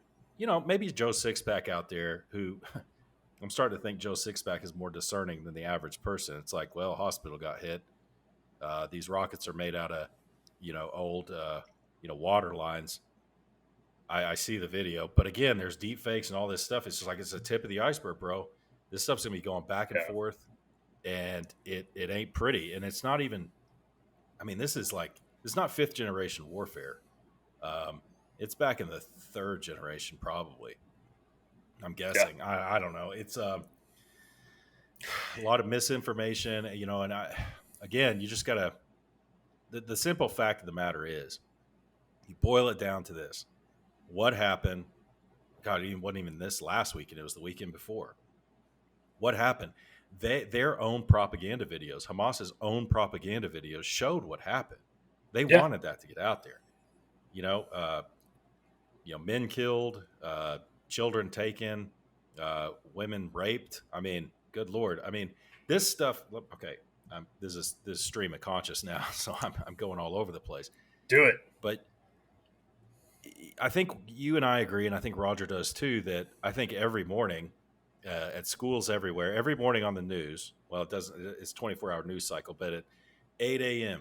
every morning, across the spectrum, they should be showing the 9/11 footage, not only of the planes hitting the towers, but also the people jumping out of the buildings every day. That should have been happening since September 12th of 2001, and it shouldn't stop. It should be force fed to us. The video of the girl who had obviously been brutally raped, taken out of the back of the Yeah, Jeep Wrangler, that needs to be shown on loop.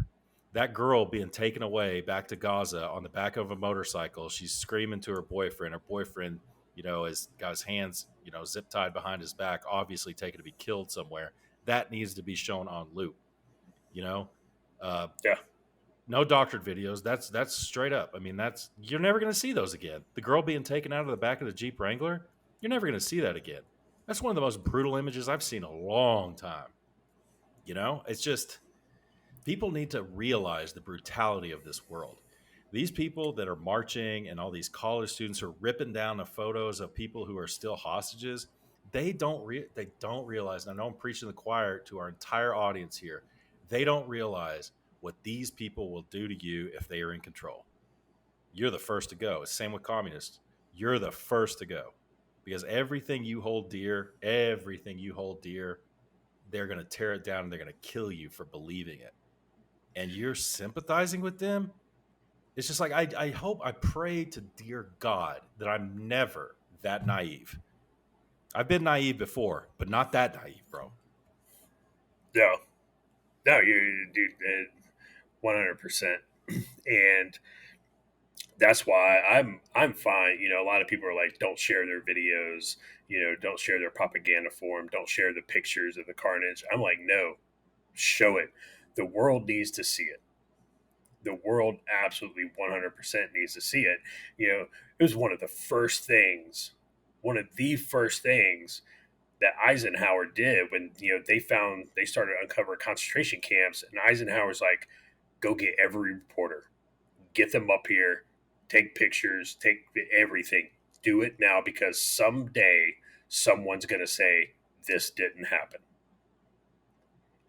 And it's the exact same thing. You're like, oh, well, don't show it, don't share it. No, people need to see it because people need to understand the world they live in. The world we live in is ugly. It's ugly and it's brutal. And if you're not strong, you're not going to make it. And there are people out there, like you said, there are people out there who will kill you for what you believe, and they won't think and they won't lose a second of sleep over it. They're going to rejoice in it. They're going to have fun. And those same people, like one of the highest honors of their society is that they die while doing it. Like those guys, especially the true believers, right? And this is when, and you know the deal, man, especially when you're dealing like with Chechens, dude, they are the truest of the believers. Dude, they are truer believers than people who take the Hajj and go to Mecca. Like the Chechens, man, those guys, brutal, just brutal. You're talking medieval brutality, and they do not care about you. They don't care about your family. They will kill every single one of you and sing songs while doing it. And people need to know that. And these college kids running around, they still live in that idyllic world where, oh no, they just we got to sit down and talk to them. We just got to make people understand. But you can't sit down and reason with somebody who thinks and does acts of brutality like killing babies.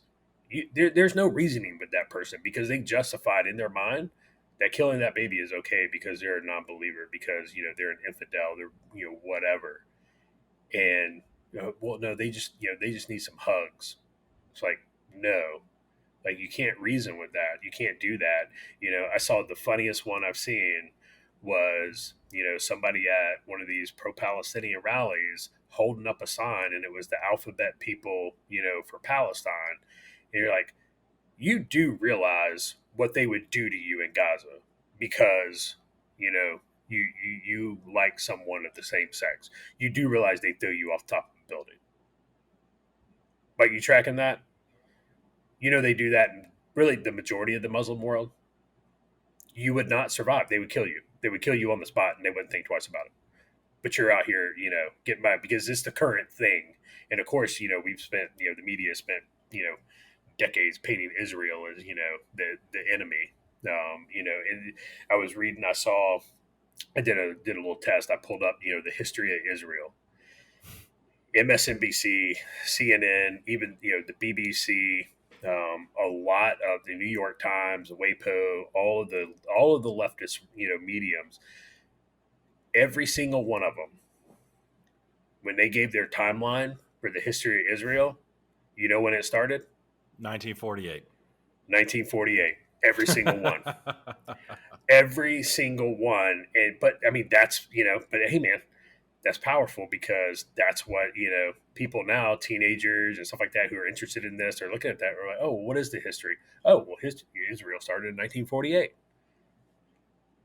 And you're like, oh man, this is so bad. Like the media is to blame for a lot of this stuff.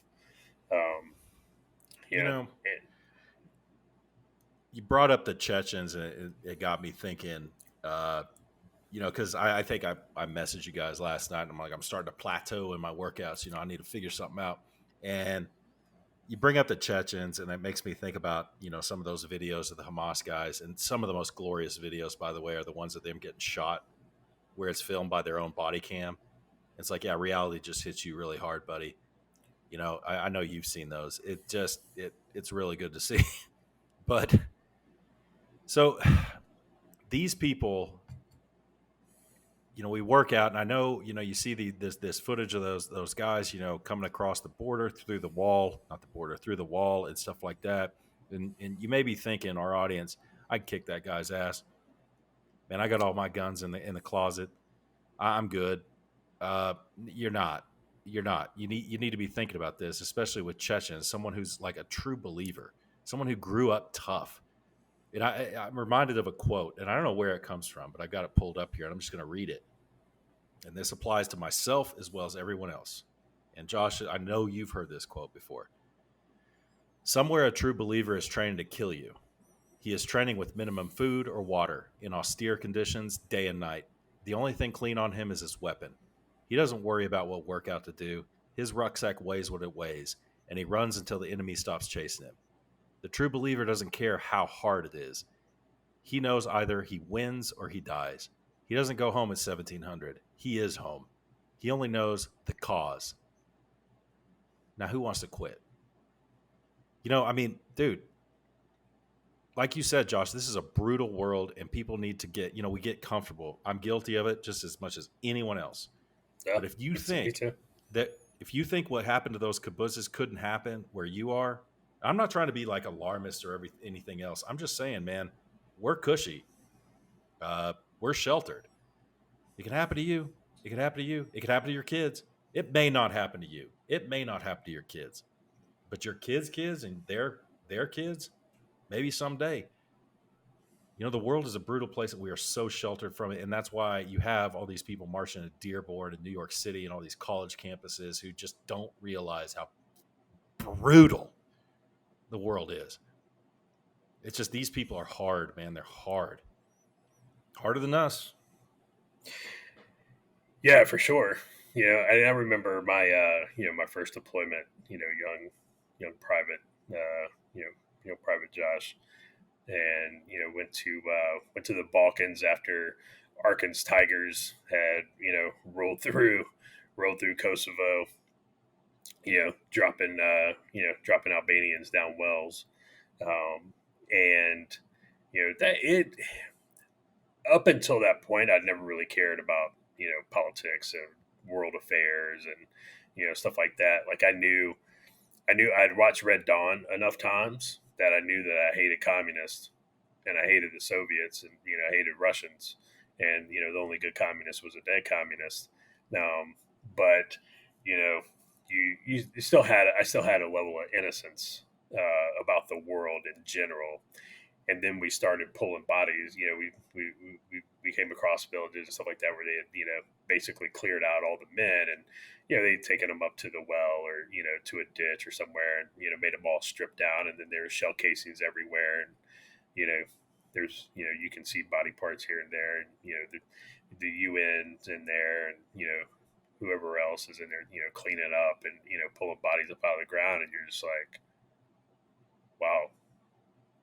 And as kids, stuff like that. That was the first time I think my worldview, my naivete, and the world. I realized right then it's like, well, the world's not all unicorns and rainbows, and I need to probably kind of generally get my shit together if I'm gonna make it. You were a private when you went to Kosovo. Yeah. Yep. Yeah. PFC. See, you deployed before I did. Props. You were a hip deep in hand grenade pins long before I didn't. I didn't deploy. I think it was hip deep in MRE crackers. So, I guess I deployed maybe a year after you did to Kosovo, and I remember you were telling that you weren't really ready for it, and you realized, okay, I'm in over my head, and maybe I need to, get a little harder. Yeah. And I remember y'all can look up this guy. I think he's still on the UN's list of war criminals, but we were in Jaroslavac, Albanian town name is Ferazaj, same name, Ferazaj Jaroslavac, and there was a cop there, a UN police officer who was a former, Uchica guy, Albanian, separatist fighter. We all knew that, and I had seen this guy in the hallways of the UN police, and the dude just, I mean, he exuded like, I don't know, he was intimidating as hell. And we were at a sporting event one time, because back then it was, we were at a sporting event doing our thing, and this guy comes up to me and the translator. We were having a little chai, not chai, but the macchiatos. He Yeah. sits down. He sits down with us and starts talking. His name is Itzhak Muslio, and he starts talking to us, and it was one of the most passive, intimidating conversations I've ever been in. And I knew, like, it was weird. I don't even know how to explain it. It was just like he knew what he was doing. Here's this young U.S. soldier. What the hell ever? He thinks he's a shit. I'm gonna sit down with him. And it wasn't like he was being aggressive. He was just being like passively intimidating. And I knew just from talking to him, I was just like, okay, I am not ready for this dude. Like in any way. This guy is a steel or iron eating, just caveman, could tear me apart with his bare hands. And not just because he's stronger than me, he's just harder than me. I was so intimidated. He actually kept asking me, "Are you okay, man? Are you okay?" And I knew I wasn't okay. But I'm like, "Yeah, man, it's all good. I'm just, and I'm sitting there in the back of my mind. Okay, I know I'm supposed to be collecting right now, but I can't think straight." And then years later, this guy is indicted, by the UN for war crimes because of the crazy shit he was doing to Serbian civilians. Uh, when we started bombing, so it's just like you get to. I'm sure we've all been there. Maybe some audience members, except for Damon. I don't think Damon's ever had his ass kicked. Although I think that Chris Verdon did break his arm one time. I think, but we've all gotten our asses kicked. Maybe one time you realize you weren't the man, or maybe you sat down and you saw some mass graves and you're like, okay, I really need to adjust to this. But there's that awakening, I think, in Yeah. every man's life and probably a lot of women's. It's like, okay, the world is not what I thought it was. I thought I was ready for this, and I'm not. And that interaction with Itzhak Musliu, among many others, has again shaped me in who I am. If I sat down with that guy today, same dude, would not be the same interaction, not at all. No. But we're young, and like you said, I think very early, it's like they throw us in with all this responsibility, and we're not ready for it. No. Not ready for it at all. No. It certainly wasn't ready. I wasn't ready to have my, it's your innocence. I wasn't ready to have my innocence shattered. Not like that, right? I mean, not like that. Like it was, and that's and it was the grisliest of things when it's again, it's old men, kids, you And the military age smell. men. Yeah, And the the smell you smell. never. Yeah, Fuck. the smell will never go away. Like you can smell it. You can you always know that smell, and stuff. And then and we've seen it's one of those things. And I hope my kids never have to see it. In a way, I'm kind of torn because I want them to see it because I want them to understand, like, hey, this is reality. And this is the world you're gonna have, you have to live in. But I don't want them to see it until much later because I want them to keep their innocence, as long as possible. But it's like, but you want to get them tuned in pretty quick, and it's when you take a look at that, and we have seen the worst of what humanity has to offer, right? Whether it's ethnic cleansing, whether it's sectarian violence, whether it's just terrorism, whatever, where we've been in the world and the professions that we chose, and the organizations that we chose to do those professions with have taken us around the globe, and we have seen the worst of humanity. We've seen the best of humanity too. We've seen a lot of great things, that humans can do, but that's not what we're talking about tonight. It is truly the worst of humanity, and people need to understand. People need to realize that these people, and I'm going to say Palestinians, in Gaza and stuff like that. Yeah, you know what? They may have been young in 2006, and they may not have been old enough to vote, but they're old enough to make a decision now, and they can make that decision on I'm either going to become part of this or I'm going to be the decision. I'm going to break the cycle. And, a lot of them have been brainwashed, and people will be like, well, you don't understand. He was like, no, I understand. I get it because I've talked to people like this. You've talked to people like this. Roger had a lot of our listeners have. Like, we've dealt with these people. And there's absolutely a decision. They can make it. And if they decide to fight with Hamas, well, hey, there you go. If they decide to stay, well, I'm not going to be an active participant, but I'm not leaving either. All right, well, civilians get killed in wartime all the time. Israel's not going to directly target you, but they're not going to go out of their way to help you when you get in the way.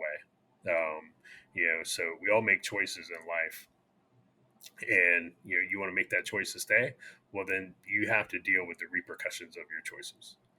But you have a choice. You can leave if you want to. You can pick up arms and you can fight Hamas if you want to, or you can just sit on the sideline and not do anything. And at the end of the day, I think it was Eli Wiesel who said it's like, neutrality doesn't help anybody except the oppressor, right? That's the only person that helps. So you can choose to remain neutral, but you're only supporting the oppressor, and the oppressor in this is Hamas, and it always has been. So I don't know, man. I know we kind of got started on civilian casualty. Those are those people getting what they deserve? They're getting what's coming. Whether they deserve it or not, that's debatable. But they're getting what's coming, and what's coming is the reckoning. There's going to be a reckoning. Israel has. I really, really think they've had enough, of the tit for tat, and at the end of the day, they've shown that they'll do things unilaterally. They're not afraid to do it, and I don't think they're afraid to, push a ground invasion into the Gaza Strip. It's going to be brutal. It's going to be ugly, right? It's urban combat. It's condensed urban combat. Like, it's going to be super ugly, but they're not afraid to do it because they aren't fighting for oil. They're not fighting to gain territory. They are fighting for their very existence, and that's a great motivator. So I'll throw it back over to you. Well, spoiler alert for everyone: if you're still around 2,000 years from now, if the planet is still around, this shit will still be going on over there between the Israelis, the Palestinians, and the Arabs. I hate to break it down to you like that, but it's still going to be going down. This is not a new thing. It's been happening for a long time, like we talked about in the last episode. It's just thousands converging on the U.S. Embassy in Baghdad. Jiminy Christmas, man. This, it's like the line from Hunt for Red October. This is going to get out of hand. Yep. What he said. This business is going to get out of hand. It's going to get out of hand. What does he say? He's like, it's going to get out of hand. It's going to get out of hand quickly. Something like that. Yeah. Yeah, that was an old. That was an actor who was also a senator. I can't recall his name, but yeah, it's going to get out of hand, man. And Hamas, or no, wait, Hamas called for another day of rage, which will be tomorrow. So on Wednesday, which you will already have listened to this by Wednesday. It's like, okay, real quick.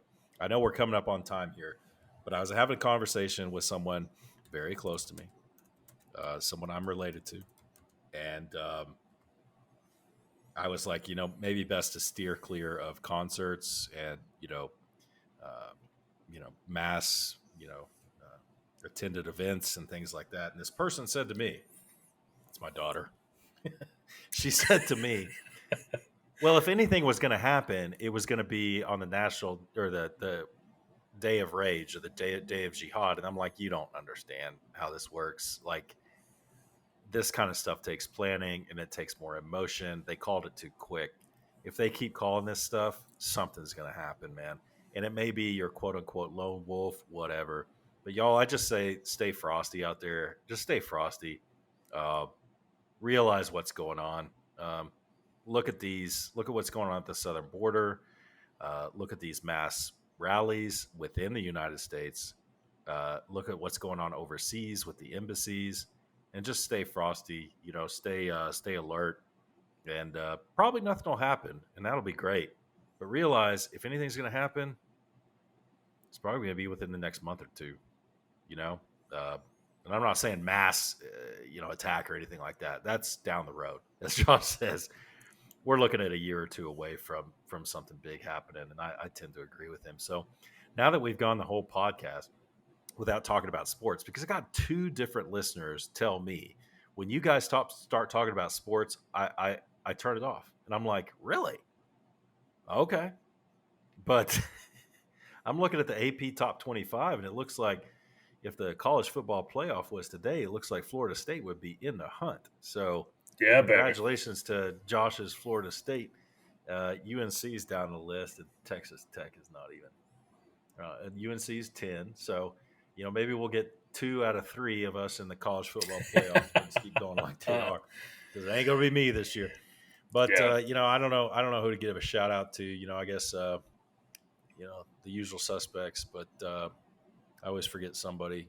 Scott, Ted, and the person who asked Josh. It's like referencing us. Who do I need to give a sexual favor to get a new to get another episode of C3? And it's like, man, we're sorry. So that's why Josh and I record tonight instead of waiting for Rogers. We want to try to endeavor to persevere, as the Indian and Josie Wells said, we're endeavoring to persevere to put one out at least once a week. So we appreciate y'all listening, and all y'all folks. I'll kick it over to Josh to close us out. Yeah, so that person asked Ryan. Ryan's one of our listeners. He's down in Mississippi. He texted me that, and I would die laughing. And it was good. So, Ryan, hey man, we trying to get more out, and so you're not offering up your body to me, to try and get another episode. I love you, brother, but I'm married, happily. So, anyway, yeah, I kind of echo what Luke says. When it comes to large crowds, large events, stuff like that, I just kind of take a step back and do your own risk assessment on that, and take a do a little bit of due diligence and some analysis on it, because I don't think, again, and a lot of people that I talk to, you guys don't understand the ideology that that you're up against. These people are believers. This is not your, I get upset with, when Congress, wastes my tax dollars kind of believers, right? This is a whole different level. Like, these people are believers. They're like New York. They're like diehard Yankees fans, like the worst of the worst. Phillies fans, the worst. Sorry, Ryan. But the yeah, couple shout outs. Hey, Big Game James and down in Tampa, really appreciate you listening. Like I said, Ryan in Mississippi, appreciate you listening. Everybody up in the DC area, JT, really appreciate you listening. Gary, who we've known, Luke and I have known forever. Definitely appreciate you listening, brother. Hope you're doing well. And I know I'm forgetting somebody. I'm forgetting a lot of people. And one day I'm actually going to sit down and write down the list so I can run through it. There's only like 3 more. Episode. There's only like 3 more total. So. Yeah. Joe down in Florida, man, really appreciate you, listening again. Luke says it all the time, and, your time is the most precious gift you have. And, we really appreciate you giving us some of it, listening to our ramblings and pontifications. So, yeah, everybody keep an eye on the news. We're watching it a little bit. I'm going to start posting more on our Facebook page, and our Twitter account to try and help you keep updated on it, as this kind of progresses. But we're in for the long haul in the Levant, and it has a chance to go sideways very, very quickly. We are at the dipping point, and again, this could delve into a regional conflict, and it could get sporty very, very quick. So everybody stay frosty. Take care of yourselves. and take care of each other. And until next time, keep those canteen cups full of some great whiskey, and be good to one another. Later.